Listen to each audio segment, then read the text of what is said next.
Méga Upload, Méga Vidéo et maintenant Méga, le sulfureux Kim.com n'a pas dit son dernier mot. Un an après la fermeture de son empire, le cyberpirate le plus connu de la galaxie refait parler de lui en lançant le 19 janvier dernier Méga.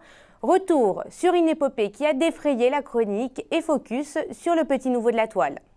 Tout d'abord, Méga compte bien surfer sur sa cote de popularité. Il ne faut pas oublier qu'à sa fermeture, il y a un an, le site comptait plus de 180 millions d'utilisateurs enregistrés et représentait 4% du trafic Internet mondial. Un succès qui s'est répandu jusqu'ici. 15 millions de Français se rendaient chaque mois sur Méga Upload. En décembre 2011, il était même le 3e site de vidéo, juste derrière les acteurs historiques du secteur YouTube et Dailymotion. Films, séries télévisées, livres électroniques ou encore logiciels, selon le FBI, le manque à gagner pour les détenteurs des copyrights est estimé à 500 millions de dollars, tandis que 175 millions de dollars de recettes ont été encaissés par Méga Upload depuis les débuts de la plateforme en septembre 2005, 85% en provenance des abonnements payants et le reste grâce à la publicité.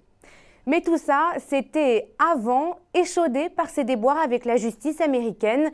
Kim.com prend beaucoup plus de précautions qu'avant et se targue d'avoir lancé un service irréprochable. Si vous utilisez déjà Dropbox ou Google Drive, alors vous comprenez le principe de ce nouveau site de stockage et de partage de fichiers en ligne. En un clic, vous déposez ou téléchargez films, musique ou tout autre fichier sur une plateforme qui vous est réservée.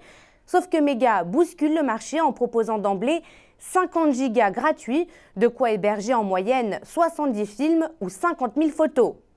Des fichiers protégés car une clé unique de déchiffrement est fournie à l'utilisateur, lui donnant donc le contrôle de la diffusion.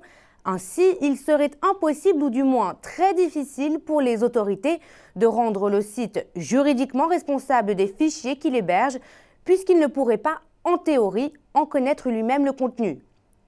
Méga cherche également à calmer la grogne de ses anciens clients privés de tous leurs fichiers, parfois parfaitement légaux, et ce, depuis la saisie des autorités américaines des serveurs de Méga Upload. Kim.com voudrait ainsi obtenir l'autorisation de la justice afin de transférer les données d'anciens abonnés de Méga Upload vers Méga, une manœuvre qui s'avère complexe. Malgré quelques bugs prévisibles, Méga a bien rencontré le succès escompté au premier jour de son lancement le 19 janvier dernier. On recensait déjà plus d'1 million d'utilisateurs.